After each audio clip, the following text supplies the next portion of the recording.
Latest update: war situation between Israel and Iran is growing day by day.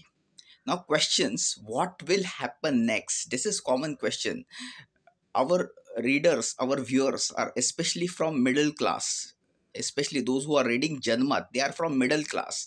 So they are not interested in the question how United States has reacted, how others countries have reacted. They are not interested so much in reaction. Yes, they are interested what will happen to us. In Marathi, आमचं काय होईल. Yes, I will answer briefly in English and Marathi. Three sectors are going to be affected. The first sector which likely to be affected is Red Sea trade, that is most important. Second, oil price may affect, that is second part. And third part, tourism may be affected. So these effects may damage immediately to common man in short run.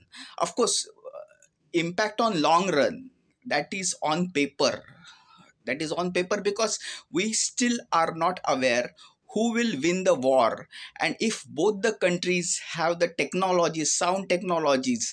Yes, this is going to impact on long run also, but long run impact can be on paper. So we are not discussing on paper, we are discussing short run impact.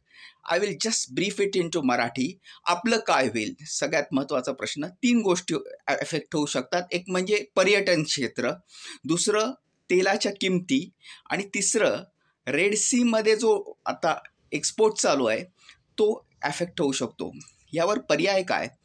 तर जे traders आहेत, especially exporters आहेत, त्यांच्यासोबत commercial meetings होणं अतिशय गरजेचं आहे. आपण याचे वारंवार अपडेट्स जनमततर्फे घेऊ आणि तुम्हाला आम्ही वारंवार इन्फॉर्म करू.